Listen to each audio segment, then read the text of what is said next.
ගොඩක් ආදරෙන් ඔයාලා හැමෝම අපේ channel එකට පිළිගන්නවා. ඉතින් අද කියලා දෙන්නේ ලොකු පොඩි කවුරුත් කන්න කැමති වණ්ඩු හදාගන්නේ කොහොමද කියලා. අපි එහෙනම් වීඩියෝ එකට ගිහින් බලමු කොහොමද හදාගන්නේ කියලා. අපි මේ වණ්ඩු එක හදාගන්න අරගෙන තියෙනවා තෙත හාල් පිටි ග්‍රෑම් 250ක්, ඒ වගේම පාන් පිටි ග්‍රෑම් 250ක්, සීනි ග්‍රෑම් 200ක්, උකු පොල් කිරි අරන් තියෙනවා. කිරි ටික පොල් ටික දෙපාරක් මිරික ගත්ත කිරි තමයි අරන් තියෙන්නේ. ඊට පස්සේ පැණි පොල් එකක් හදා ගන්න ඕන වෙනවා. ඒකට පොල් අරගෙන තියෙනවා. පොල් සාමාන්‍යයෙන් පොල් බෑවක විතර පොල් ප්‍රමාණයක් තමයි අරන් තියෙන්නේ. ග්‍රෑම් 150ක් 200ක් විතර. ඊට පස්සේ ඊස්ට් මේස හැන්දක් අරන් තියෙනවා. රස අනුව ලුණු. ওই ටික තමයි අපිට ඕන වෙන්නේ. මම මේ විදිහේ තරමක් ලොකු භාජනයකට පාන් පිටි ටික එකතු කරගන්නවා. හාල් පිටි ටිකත් එකතු කරගන්නවා.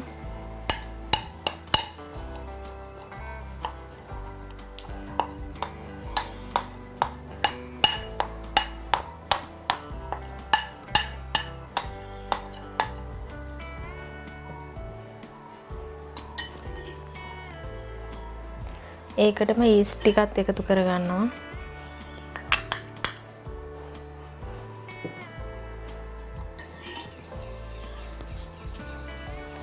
ඊට පස්සේ මේ ටික හොඳට කලවම් කරගන්න ඕනේ.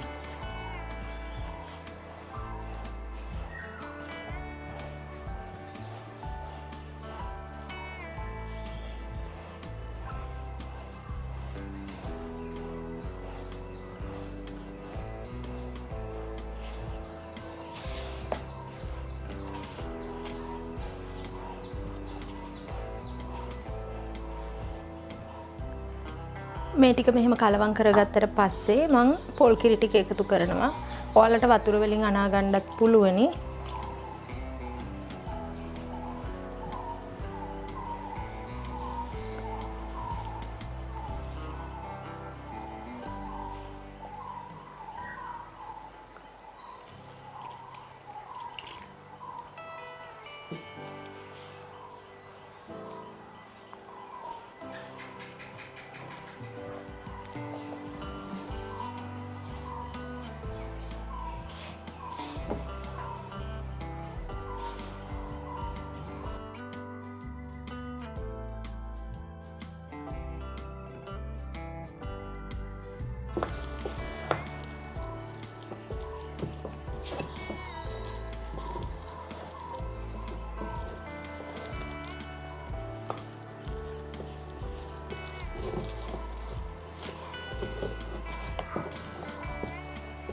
අපි මේක අනාගෙන යනකොට අපේ පොල් කිරි මදි වුණොත් වතුර ටිකක් පාවිච්චි කරන්න පුළුවනි.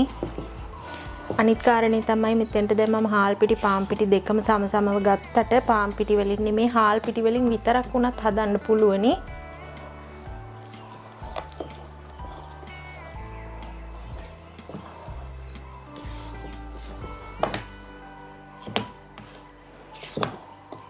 මෙන්න මේ වගේ පදමක් වෙන්න තමයි මම අනාගෙන තියෙන්නේ. මේ විදියට තරමක් දියාරු මිශ්‍රණයක් තමයි අපිට ඕන වෙන්නේ. දැන් මම මේක වහලා විනාඩි 45ක් පැයක් විතර පිපෙන්න තියා ගන්නවා.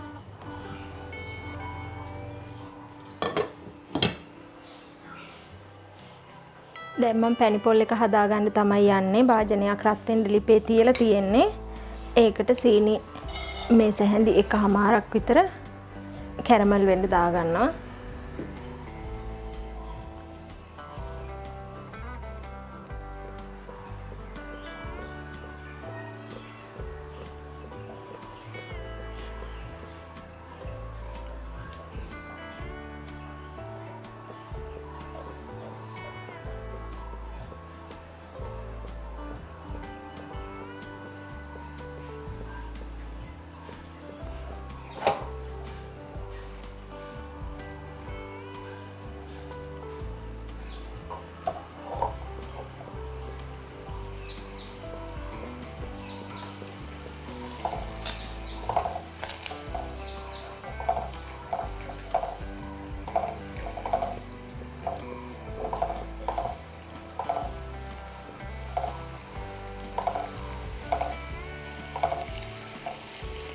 මේ විදියට හොඳට කළු වුණාට පස්සේ මම ලිපේ ගින්දර අඩු කරගෙන වතුර පොඩ්ඩක් එකතු කරගන්නවා.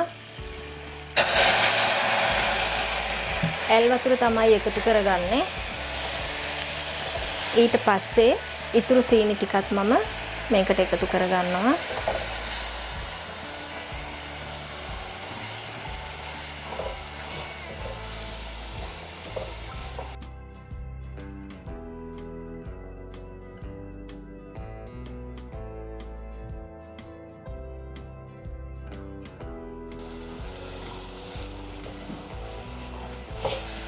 මේ විදිහට වතුර මදි වගේ තිබුණට සීනි ටික දිය වෙනකොට වතුර ගතිය එනවා.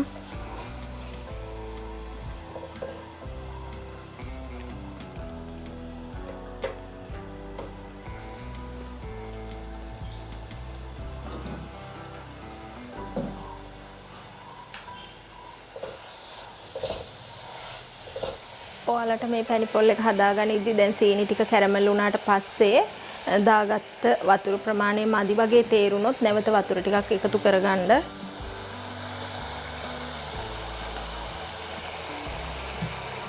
ගොඩක් වෙලා ලිපේ තියාගන්න ඕනේ නැහැ.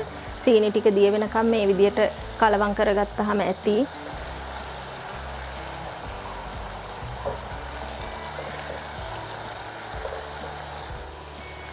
මේ විදියට සීනි ටික ඔක්කොම දිය වුණාට පස්සේ මම පොල් ටිකත් එකතු කරගන්නවා.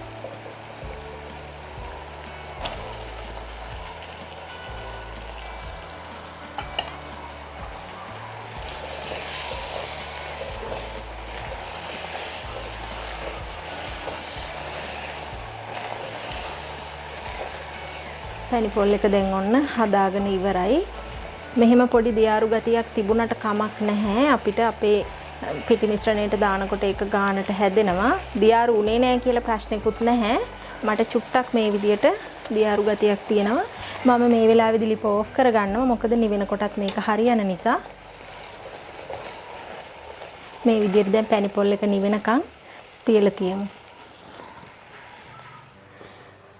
දැන් මේ පැයකට පස්සේ තමයි බලන්නේ හොඳට පිපිලා ඇවිල්ලා තියෙන්නේ. මම මේ වෙලාවේදී හදාගත්ත පොල් පැණි එක එකතු කරගන්නවා.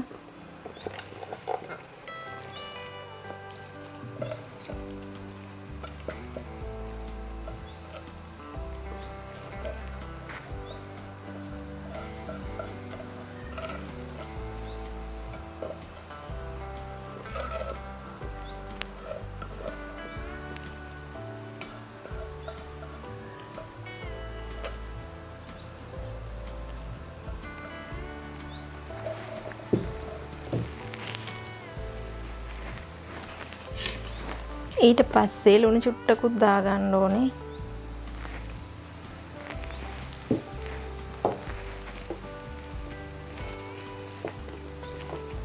මේ විදිහට හොඳට කලවම් කරගන්න ඕනේ ඔක්කොම.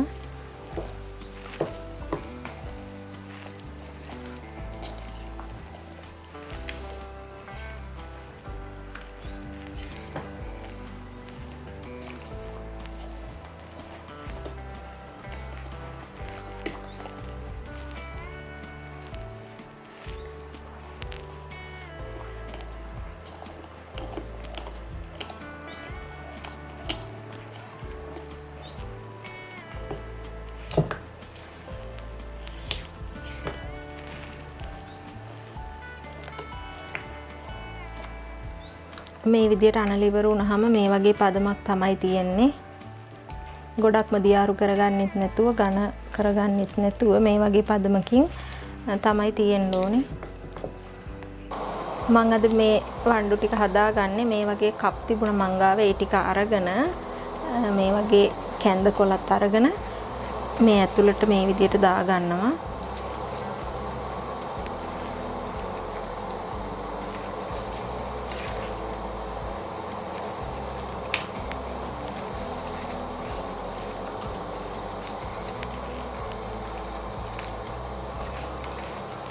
මෙන්න මේ විදියට මේකට තමයි මම අද වණ්ඩු ටික හදාගන්නේ.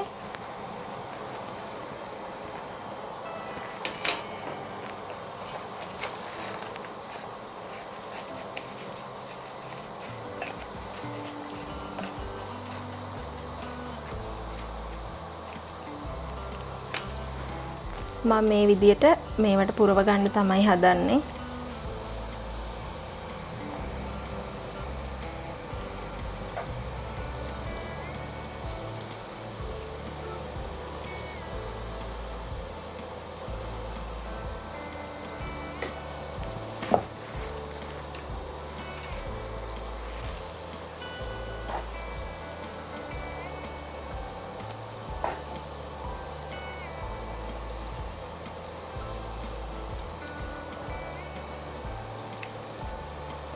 හොඳටම පිරෙන්න නෙමෙයි 4න් 3කට වගේ කොටසකට තමයි පිරෙන්න දාගන්නේ.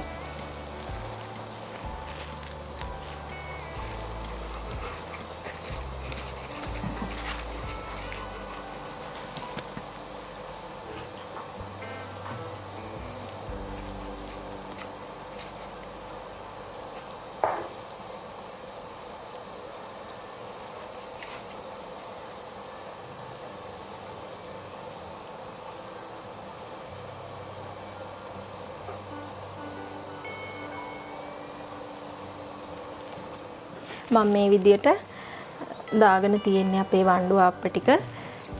ඒ වගේම දැන් වතුර එකකුත් පැහෙන්න ලිපේ තියලා තියෙන්නේ. අපි දැන් මේක ලිපේ තියාගමු.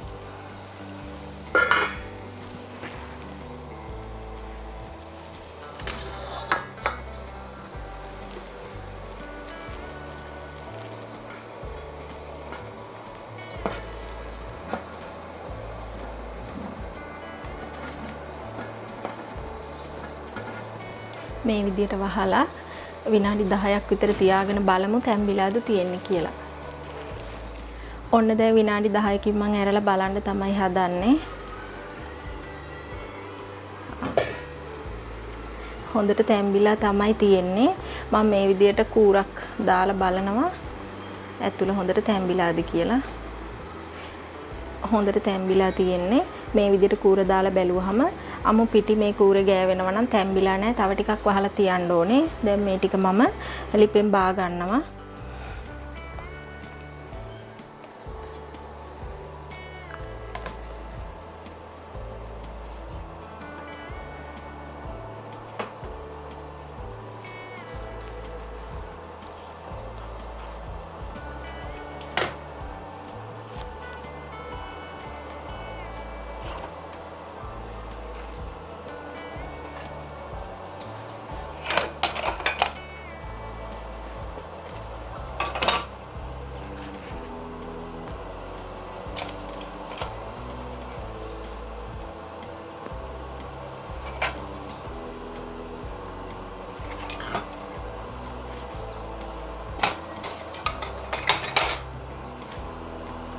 ඔය විදියට මම මගේ ඉතුරු වුණ පිටි ටිකත් ආපහු මේවට කැඳකොළ දාලා හදා ගන්න තමයි හදන්නේ.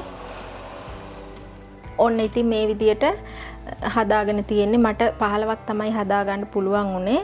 මේ වටේට කොලේ ලොකු කොටස මං කපලා අයින් කරා වීඩියෝ එකට පේන්න ඕන නිසා.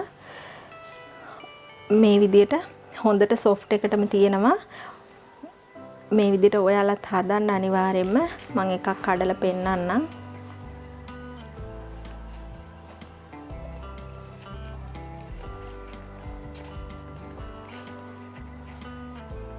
මෙන්න මේ විදිහට හරිම මෙලකට තියෙනවා. ඉතින් ඔයාලත් මේ විදිහට හදලා බලන්න. එහෙනම් මේ වගේම තවත් වීඩියෝ එකකින් හම්බෙමු.